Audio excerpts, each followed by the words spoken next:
question. Should eminent domain be used to take private property so a private business can be built? If yes, why and by what authority? Mr. Adams.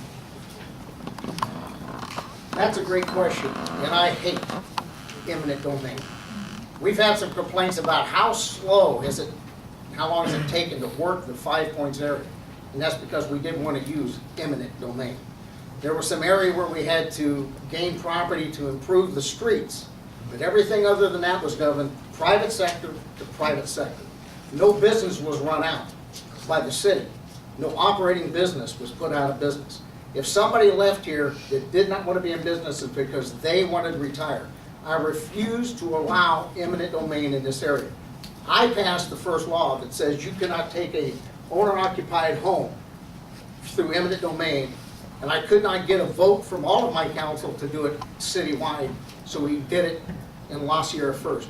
Months later, they changed their opinion, and now it's a citywide law. You cannot take an owner-occupied home through eminent domain. I will not take an open operating business to give it to another business. Absolutely not. I'm a small business owner. I have been for 35 years.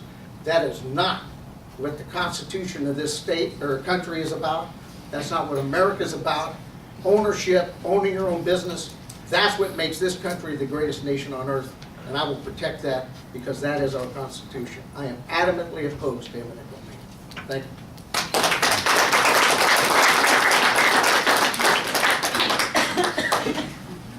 Absolutely. Eminent domain should never used to take people's private residences or businesses.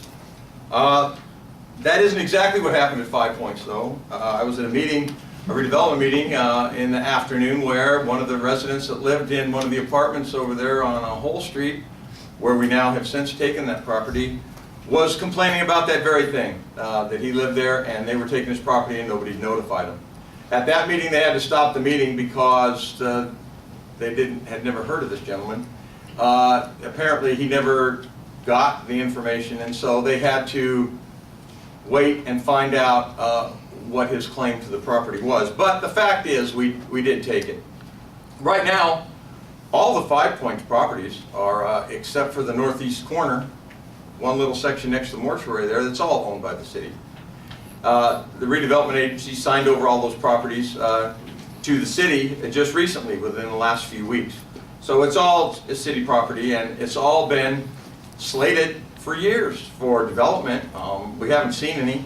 We had a bunch of plans. None of them seem to work out. Right now, like I mentioned, the lady that does own that one section of property is looking at putting in an AM/PM gas station.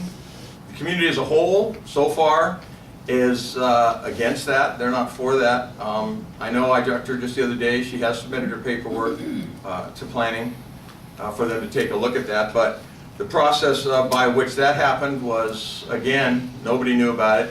We were informed at a community meeting this is what's going to happen. And these community meetings that happen every month, I don't know where they're at, but nobody seems to know. So I appreciate the one for tomorrow, but truly, we're not really having them when we need to, and we're not having them about things that affect us like 5 Points.